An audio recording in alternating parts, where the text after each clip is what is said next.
This one's gonna be unedited since this is kind of like an unedited video of mine. So I think the worst thing about polarization that is brought down upon the internet is like, let's say there's a situation where oh no, someone has invented a tool that will stop everyone from getting harassed. That will stop people. This is a tool that will automatically alert, like the police, or automatically alert like 911 or something if someone's trying to assault you, if someone's trying to put harassment or something like that. And a video like that on the internet would garner a lot of polarized comments.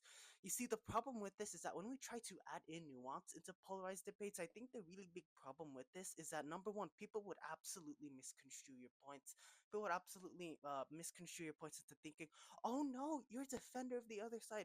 Are you really defending someone who does assault? Are you really defending someone who does harassment, quote unquote? I think that's the big thing here is that so many people on the internet, it doesn't matter if it's like a case of like petty theft or like one of the worst cases of harassment like Inside Edition ever. I think the really big problem is that when it comes to the internet, I think arguments become pretty pointless when the other side is practically emotionally charged.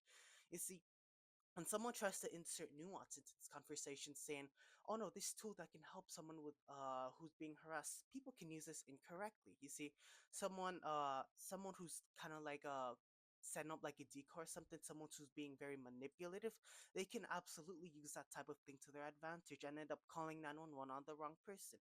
I think that's a really big problem here is that when we introduce critical thinking and nuance into tools that could save many people's lives, especially in cases of abuse, especially in many diverse forms of cases that cover on abuse, harassment, or anything like that. I think the really big problem is that society and YouTube as a whole, I'm not this isn't just YouTube, this is like widespread. Polarization has made people sit away in their own sides without engaging with nuance.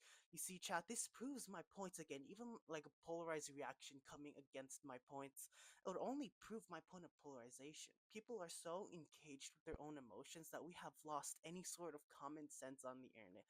There's barely any left, and if you try to like argue with someone who's entrenched with the other side, it's gonna be really difficult because people would mostly state emotional reactions than have to work with the other side. I get it. Working with the other side is difficult, but it ultimately is what leads to solutions. Nuance is what leads to solutions, not staying in your own viewpoints and throwing out ad hominem attacks to other people.